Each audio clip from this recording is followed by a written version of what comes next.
Welcome to a story that can change your life. This is not a history lesson. This is not about cars, machines, or companies. This is a true story about belief. The kind of belief that refused to die, even after failure, rejection, and loss. This is the story of a man who came from nothing. No money, no connections, no support. They told him, "You're just a farm boy. You're wasting your time. No one needs cars. We have horses." But he didn't listen. He didn't stop. He didn't doubt. Because in his heart, one voice whispered, "You were born to build something that will outlive you." And he did. His name was Henry Ford. And because of him, the world started moving. Before him, travel was slow, expensive. Only rich people could dream of cars.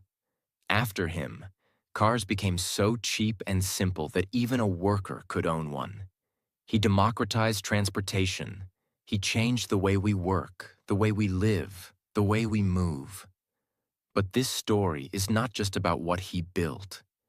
It's about how he built himself. From pain, from loneliness, from total failure.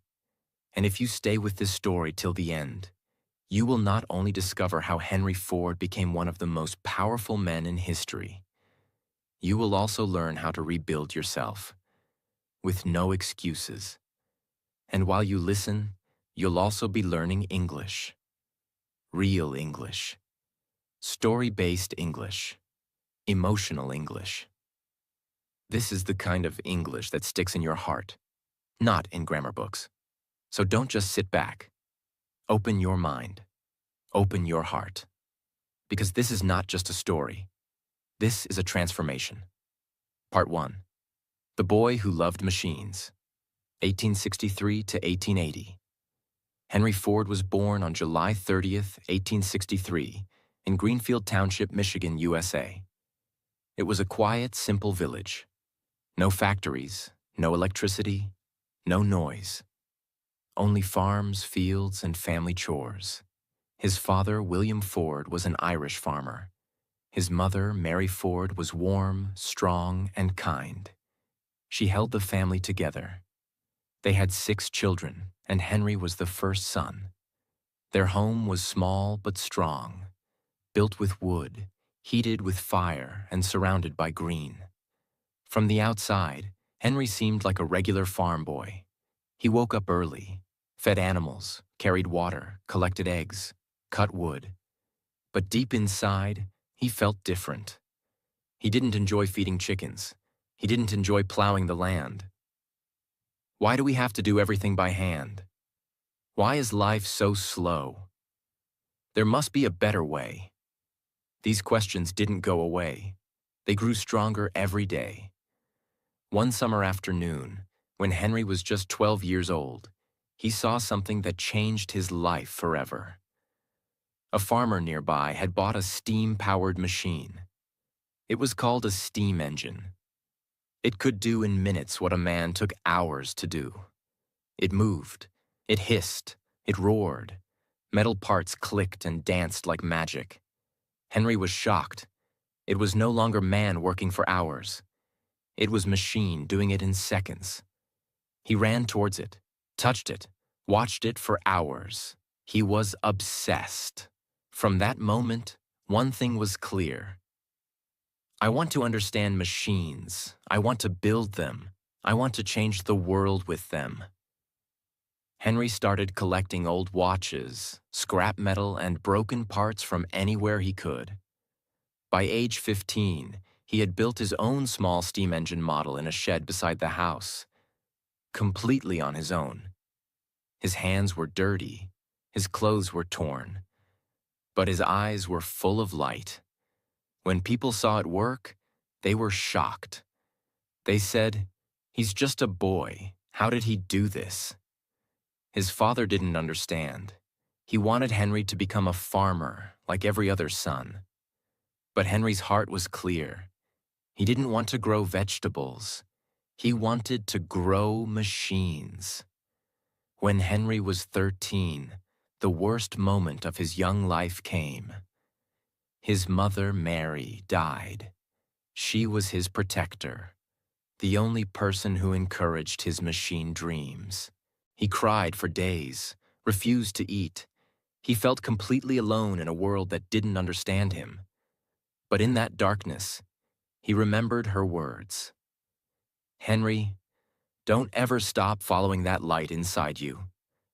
And he didn't.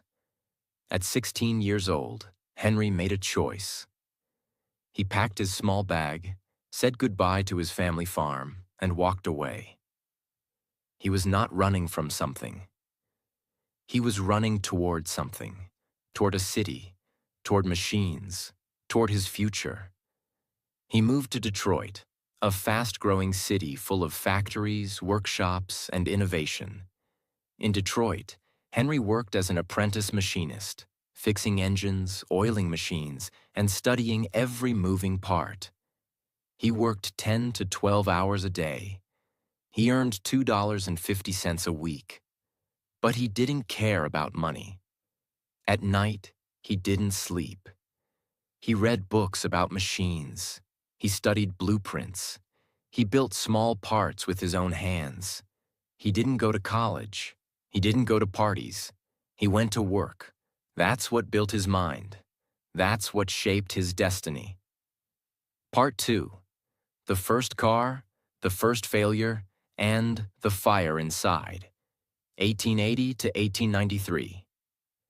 Detroit in the 1880s was loud. Smoke filled the skies. Factories pumped out metal, sparks, and sweat. Men worked with fire and steel. This was the age of machines. And Henry Ford was exactly where he wanted to be.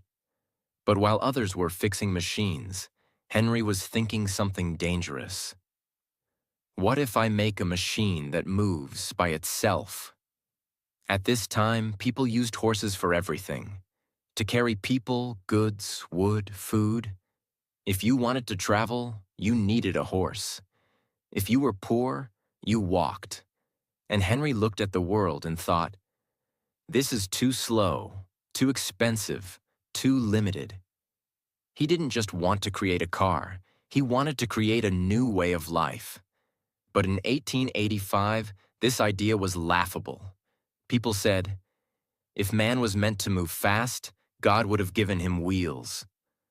Horseless vehicles? That's for the rich, not for workers. Engines are dangerous. They'll explode. But Henry didn't argue. He just started building. Henry worked full-time at Edison Illuminating Company. He was a top engineer, earning a better salary now. But after work, when others went home to rest, Henry went into a tiny shed behind his house and built his dream. He bought parts with his own money. Steel, screws, gears, tires, pipes. He worked until 2 or 3 in the morning. His hands were black with oil. His back hurt. His fingers bled. But his eyes were full of light. He called it the quadricycle, a 4-wheeled vehicle powered by a small gasoline engine. This car had 4 bicycle wheels, a small ethanol-powered engine, a steering lever, not a wheel, a simple frame made of metal rods. It could carry 2 people and had no roof, no doors, and no reverse gear. It was not beautiful. It looked more like a motorized baby carriage. But it moved. He tested it in his yard.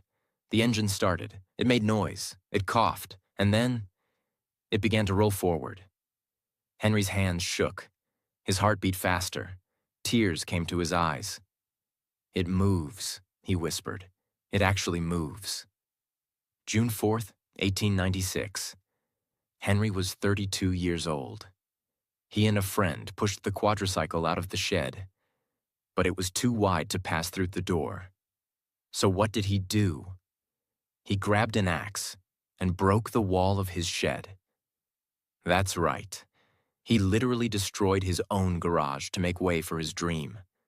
Once the machine was out, he started it and began his first ride on the streets of Detroit. People stared. Some laughed. Others screamed. Dogs barked. Horses panicked. children ran. But the car kept going. 20 miles per hour. It was noisy, it was shaky, but it was history. Henry Ford had built and driven one of America's first gasoline-powered vehicles. Later that year, Henry was invited to a private dinner. Among the guests, Thomas Edison, the most famous inventor in the world. Henry explained his idea: a cheap car that anyone could buy. A vehicle for the common man. Edison slammed the table with excitement. He said, "Young man, that's the thing. Keep at it. Electric cars are too heavy. Your gas-powered car is the future. You've got it." That night, Henry didn't sleep. Edison's words were fuel. In 1899, Henry raised money from investors and started his first company, the Detroit Automobile Company. Now he had a factory, employees, machines. It looked like success, but the company was a disaster. Why? The cars were too expensive. They broke easily. Production was slow. Henry kept changing designs to make them better, and the investors got angry. After just 18 months, the company shut down. People said, "We told you, he's a dreamer, not a businessman." Henry was humiliated. He had no job, no company, no car. Most people would give up. But Henry Ford was not most people. He didn't quit. He went back to his garage. No investors, no workers, no fancy tools, just him. And the burning desire to try again. He studied what went wrong. He simplified the design. He rebuilt the engine. He imagined a new company, one that would build fast, strong, simple cars, not complicated machines. He started working on a new project, the 999, a racing car. To get attention, Henry decided to build the fastest car in America. He designed the 999, a giant red monster with 80 horsepower and no hood, just fire, pipes, and power. In 1901, at a racetrack near Detroit, the 999 destroyed the competition. It beat every car. It became a legend. Suddenly, newspapers started calling him the Wizard of the Car World. Investors came back, support returned, and Henry Ford was ready. This time, he would not fail. He had a new vision, a new company, and a new plan to build the car that would change the world. Henry Ford had failed once, but instead of crying, complaining, or quitting, he rebuilt himself. And now, with the success of his racing car, the 999, investors were begging to work with him again. But Henry had changed. This time, he had one clear mission. I will not build cars for the rich. I will build cars for the people. On June 16, 1903, Henry and 11 investors created a new company, Ford Motor Company. The starting money, $28,000, from investors, not from Henry himself. Headquarters, a rented building on Mack Avenue in Detroit. Employees, just a handful of mechanics and dreamers. Henry was the vice president and chief engineer. But even though he didn't have full control yet, he had a plan, a massive plan.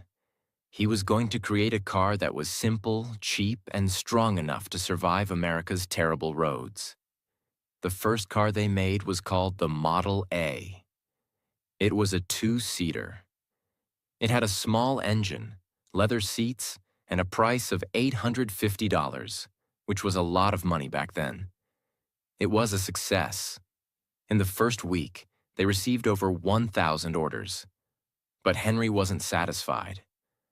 "This is just the beginning," he said. "I will build something better, something the world has never seen." So he kept improving. He made Model B, Model C, D, E, F, and more. Each car was stronger, faster, and more reliable. But Henry still wasn't happy. Why? Because the price was still too high. In secret, Henry worked day and night on a new idea. He wanted to build a car that would last for years, drive on rough, muddy American roads, be easy to repair, be affordable, even for factory workers. This dream became his obsession. He called together a small team of the smartest minds he could find, including Childe Harold Wills, a brilliant engineer, Joseph Gay Lamb, a Hungarian immigrant, and a group of mechanics who didn't go to university but knew how to work with their hands. Together, in a small wooden building, they worked in silence. Months passed. They built. They tested. They broke things. They started again. And then finally, in 1908, they gave birth to something that would change history. In October 1908, the Model T was born. It had a 4-cylinder engine, a top speed of 45 miles per hour, 20 miles per gallon, simple controls anyone could learn, a strong steel body, and most importantly, it cost just $850 and would drop much lower later. People laughed at first. They called it Tin Lizzie, an ugly name for a beautiful idea. But the public didn't care. They didn't want fancy. They wanted freedom. And the Model T gave it to them. Orders exploded. People from every corner of America, farmers, teachers, factory workers, small business owners, were now able to own a car for the first time. Before this, cars were a luxury. After Model T, they became a necessity. Within 10 years, more than half the cars in the world were Ford Model Ts. But how did Henry do it? How could he make so many cars, so quickly, at such a low price? That's where the real magic begins. In 1913, Henry and his team invented something that would not only change the auto industry, but change every factory in the world. They created the moving assembly line. What does that mean? Before this, a group of workers would stand around a car and build it together, piece by piece. It was slow, expensive, tiring, but Henry flipped the system. Instead of workers moving around the car moved to the workers. Each worker had one job, one small task, one simple action, repeated again and again. Like this. One man attached the wheels, another installed the engine, another did the steering, another added the seat. The car moved along the line, and at the end, it was finished. The result? A car that used to take 12 hours to build now took just 90 minutes. As production became faster, the price of the Model T dropped again and again, from $850 in 1908 to $600 in 1912 to $440 in 1915, and eventually to just $260 by the 1920s. Henry wasn't just building cars, he was building access. He once said, "I will build a motor car for the great multitude. It will be so low in price that no man making a good salary will be unable to own one." He kept that promise. In 1914, Henry did something shocking. At a time when most companies paid $2.50 a day, he announced, "From now on, my workers will earn $5 per day, double the average salary." People called him crazy. Other businessmen were furious. But Henry smiled, because he knew one thing. If I pay my workers well, they will work harder, stay longer, and even buy the cars they build. And he was right. Ford's factory became a model of discipline, loyalty, and efficiency. And soon other companies had no choice. They started copying him. Henry Ford didn't just change how people worked. He changed why they worked. Thanks to the Model T, farmers could go to town. Women could travel alone. Goods could be delivered faster. People could visit relatives far away. America became mobile. The car was no longer a toy for the rich. It was a tool for the future. And in the middle of this revolution, one name stood at the center of it all: Henry Ford. Part 3. The Empire, the Ego, and the Enemies, 1914 to 1927. The Model T was everywhere. His factory was the most productive in the world. And the man himself? He was becoming richer than he ever imagined. But something else was happening too. Henry Ford was changing. At this point, Henry Ford's personal wealth had crossed $100 million. In today's value, that would be billions. He could buy land. He could build cities. He could hire thousands. But something inside him began to shift. He started believing that he was always right. He stopped listening to advice. He became more stubborn, more private, more controlling. Some say he was just focused. Others say he was becoming arrogant. But no one could deny one thing. He had built an empire. And now, he ruled it like a king. In 1917, Ford began building something the world had never seen before. A factory so massive, so complete, so powerful, that it didn't just build cars. It created them from raw earth. This was called the River Rouge Complex, built along the Rouge River in Dearborn, Michigan. This single facility had its own steel mill, a glass factory, a rubber plant, an electric power station, its own railway system, even its own hospital and police.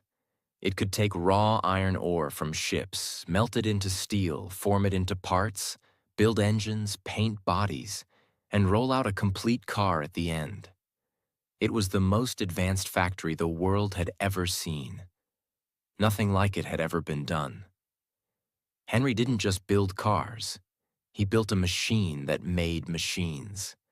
But behind the success, something strange was happening. Henry Ford started keeping more secrets. He avoided reporters. He didn't attend big meetings. He stopped dressing fancy. He became very quiet and started writing his own personal newspaper called the Dearborn Independent. In it, he shared his opinions on the world, business, and society. Some of those ideas were controversial and even dangerous. His mind was brilliant, but also complicated. He believed in hard work. He hated bankers and Wall Street. He wanted peace in the world. But sometimes his words sounded bitter, angry, and full of judgment. People began to whisper, "Is he just a genius? Or is he becoming something darker?" Around this time, Henry faced a powerful legal battle. Two of his original investors, John and Horace Dodge, had helped him in the early days. But now, they were angry. They believed Ford was keeping too much money for himself. They believed he wasn't respecting their shares in the company. So they took him to court. The case became public. Newspapers loved it. For months, America watched the courtroom drama. Henry Ford, the working man's hero, versus the Dodge brothers, the bold businessmen. Finally, in 1919, the court ruled in favor of the Dodge brothers. Ford had to pay them millions of dollars. But instead of being defeated, Henry did something shocking. He said, "Fine, if the court says I have to treat my investors fairly, then I'll get rid of my investors." Henry and his son Edsel Ford made a bold plan. They would buy every single share of Ford Motor Company. They would take it completely private. No more stockholders, no more boardrooms, only Henry. In just a few months, they bought out every investor, including the Dodge brothers. The price? Over $100 million. But now, the company belonged 100% to the Ford family. Henry was no longer just a car maker. He was now the king of his own kingdom. By now, Henry's only son, Edsel, had grown into a smart, soft-spoken man. He was different from his father, gentle, artistic, and modern. Edsel loved elegant car design. He wanted to build faster, more beautiful cars. He wanted Ford Motor Company to grow globally. Henry, however, didn't agree. He believed in strength, not beauty. He wanted simple cars, not stylish ones. This caused a quiet war between father and son. Henry gave Edsel the title of president, but kept all the control. He allowed Edsel to speak, but rarely listened. It was painful. Edsel respected his father deeply, but he was also growing frustrated. Some insiders said, Edsel is the future, but Henry refuses to let go of the past. By the mid-1920s, the world was moving fast. New car companies were rising. Chevrolet, Chrysler, General Motors. They were offering stylish, colorful, advanced vehicles. But Henry refused to change. He still believed the Model T was perfect. He said, "Any customer can have a car painted any colors, so long as it is black." Black was the cheapest, dried fastest, and allowed more production. But customers were bored. They wanted choices, color, style, speed. Sales began to slow down.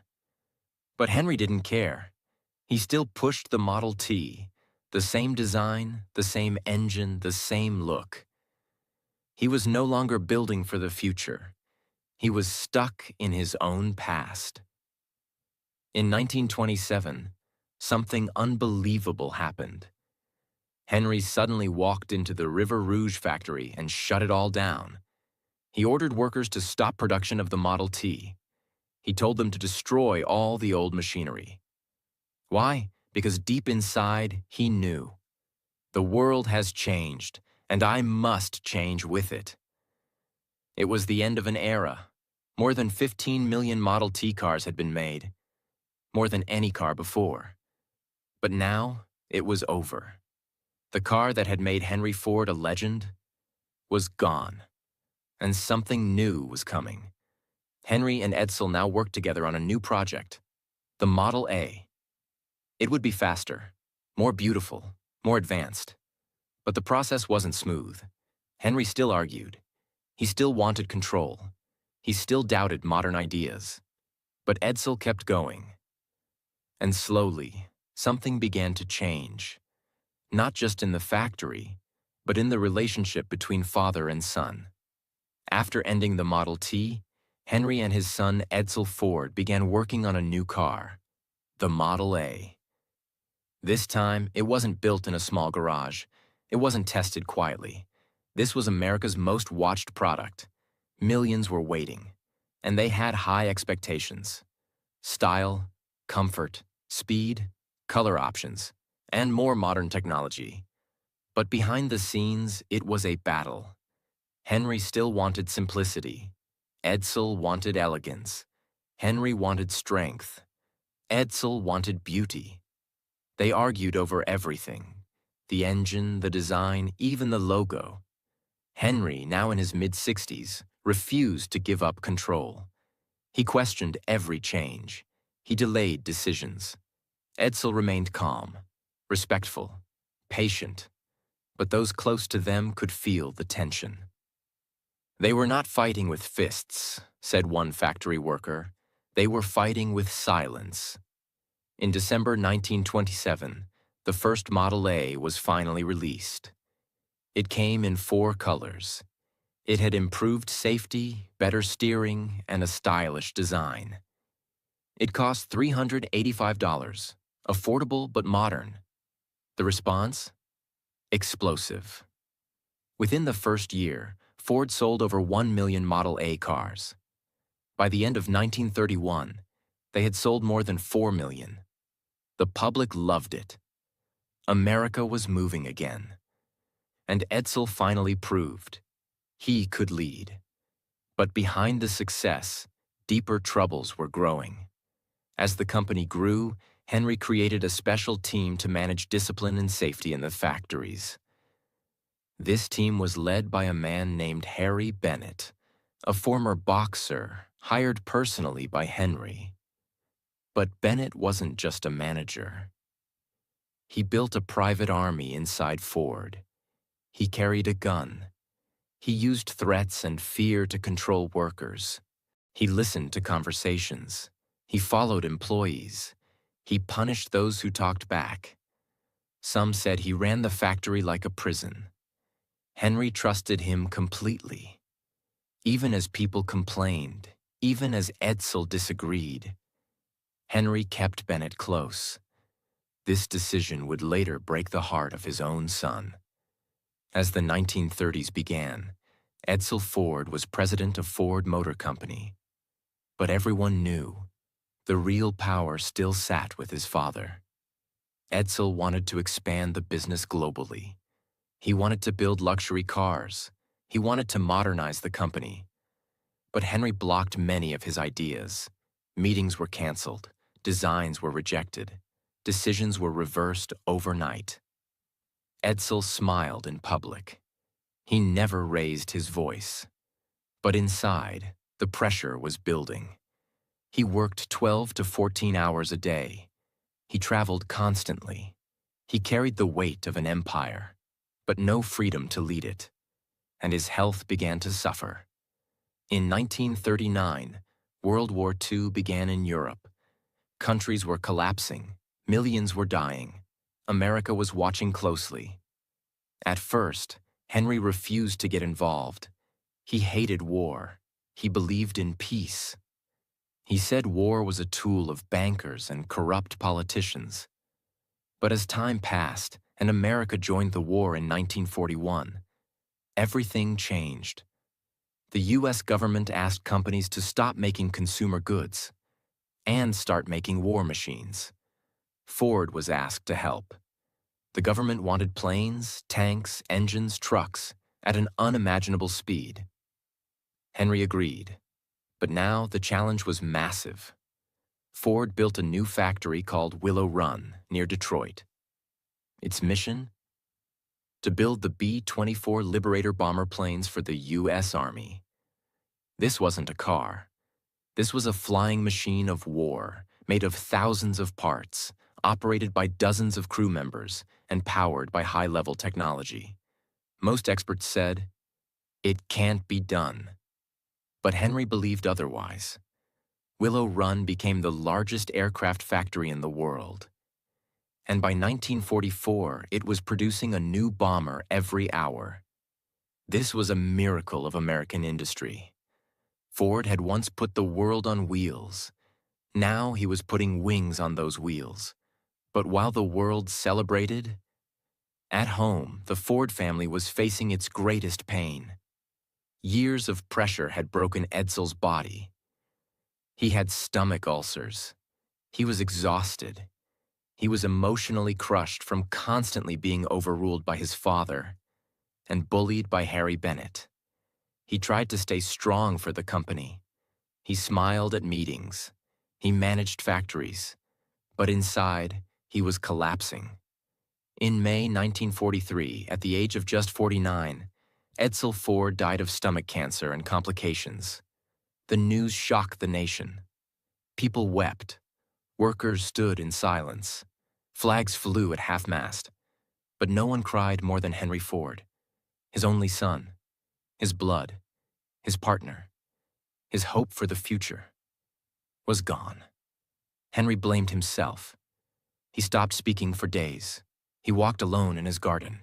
He stopped shaving, stopped eating, stopped showing up at the office. People said, "The old lion has lost his heart." Part 4. The final years, the farewell, and the lessons. He left behind. 1943 to 1947. The year was 1943. Henry Ford was 80 years old. His son Edsel was gone, his mind was fading, and the war was still raging. The world that Henry once ruled, the world he once created with his own 2 hands, was now moving faster than him. But even as age, loss, and silence surrounded him, Henry Ford had one final role to play, and that role was letting go. After Edsel's death, Henry returned to lead Ford Motor Company. But he was no longer the man who once built cars with fire in his chest. He was forgetful. Meetings confused him. He forgot names, lost track of numbers, and repeated decisions. Privately, people said, "He is a legend." But legends grow old, too. The U.S. government, worried about Ford's importance to the war effort, began pressuring the company. Ford was producing tanks, trucks, and airplanes. It needed leadership. Fast, sharp, strategic. But the one man who had built the empire could no longer carry it.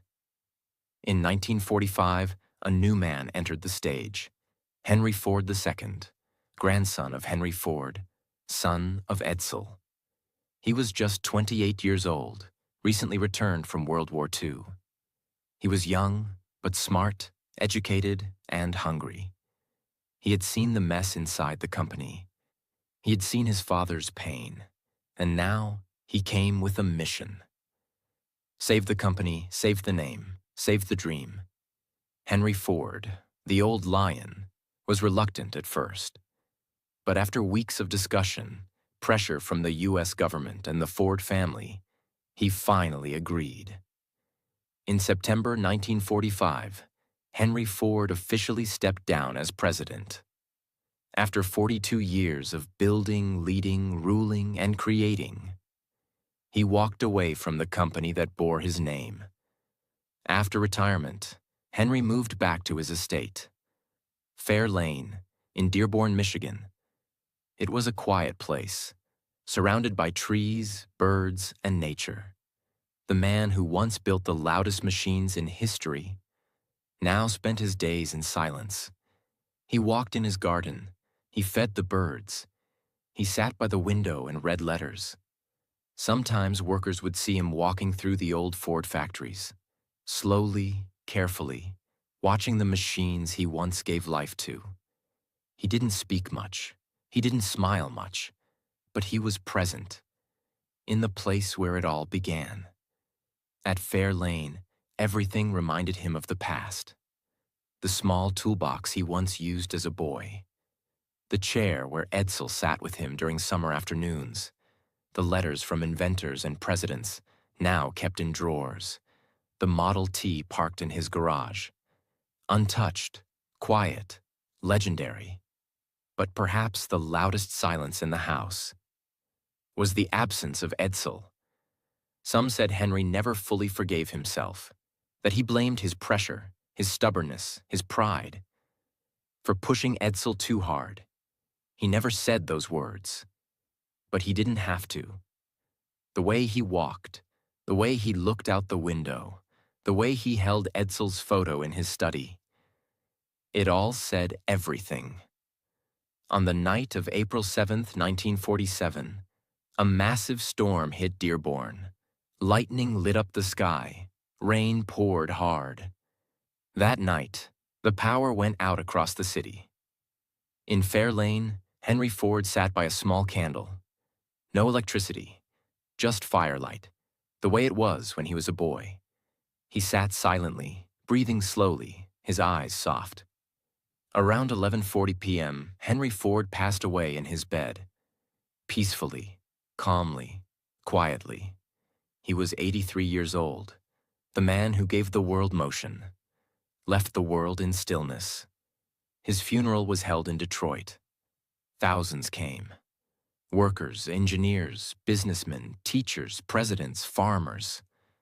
All stood together, not in silence for a car maker, but in honor of a world maker. They didn't just thank him for his inventions. They thanked him for their lives. The father who got to visit his son because of a car. The mother who could work in a city because she could travel. The student who dreamed bigger because he saw what one man could build.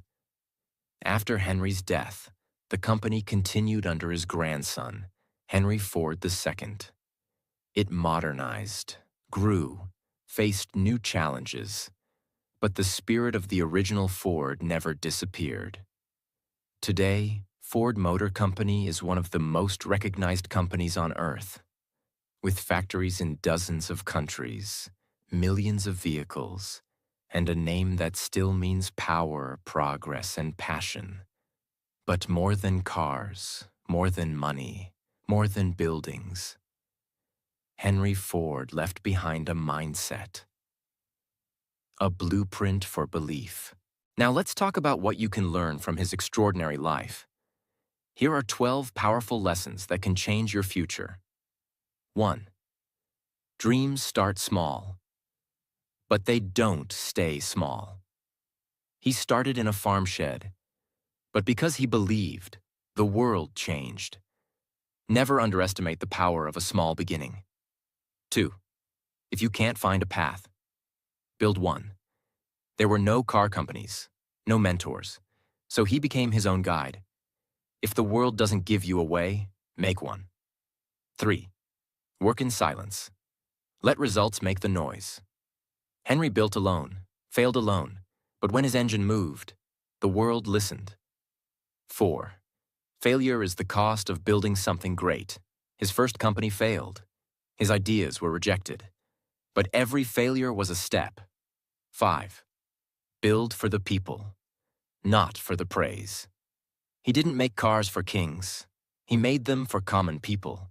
And that's why they made him unforgettable. 6. Stubbornness can build or destroy.